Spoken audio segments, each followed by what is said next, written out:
Charlie, ça fait plaisir d'être ici, de voir la Transat Paprec partir demain.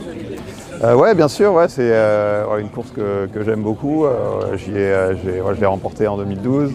Après, j'ai eu 2 dématages, mais bon, je retiendrai que celle de la victoire. Mais voilà, c'est une course qui est unique en son genre, hein. C'est la seule transatlantique à armes égales.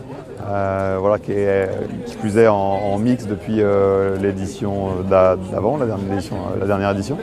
Et il y a un beau plateau cette année, il y a un gros niveau, il y a aussi beaucoup de nouveaux. Et voilà, ça fait plaisir de voir qu'il y a un renouvellement aussi sur le circuit Beneteau et qu'elle attire autant de jeunes, c'est super.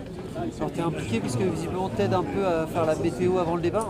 Oui, j'aide l'équipage de Martin et Mathilde sur demain et Victor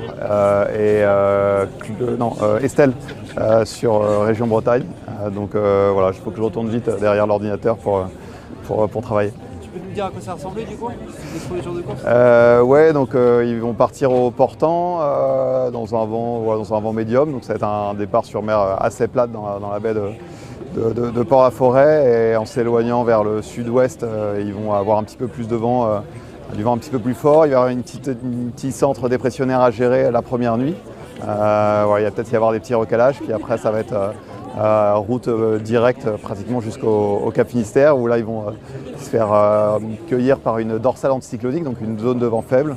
Il va falloir trouver la bonne trajectoire pour gérer cette zone de vent faible avant de se retrouver dans des vents un petit peu plus forts le long du Portugal. Et après jusqu'au waypoint de La Palma, et après j'ai pas regardé parce que c'est un petit peu trop loin. Je crois que c'est pas non plus. C'est quoi les clés pour gagner? Tu l'as gagné cette course, faut faire quoi pour y arriver? Alors c'est une course qui est difficile à gagner parce que même si on prend un équipage qui est rapide sur l'eau par rapport aux autres qui maîtrisent peut-être un petit peu mieux son bateau, l'écart de vitesse n'est pas suffisant pour compenser par exemple une erreur stratégique.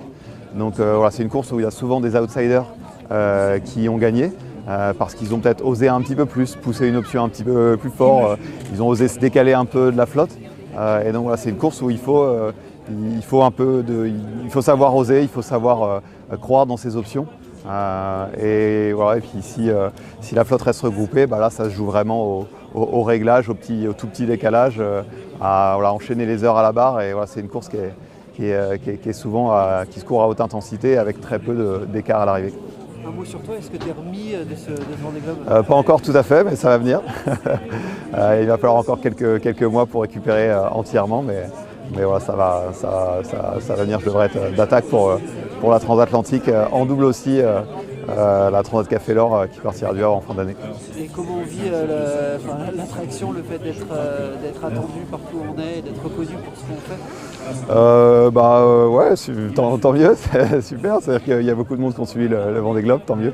Il y a de plus en plus de monde qui suit la course au large. Et ce que je dis, c'est que les concurrents qui sont au départ de la Transat Paprec aujourd'hui sont sûrement les futurs vainqueurs du Vendée Globe dans 8 ou 12 ans. Donc retenez leur nom, parce qu'il y a sûrement les vainqueurs de demain sont sûrement au départ de la Transat demain.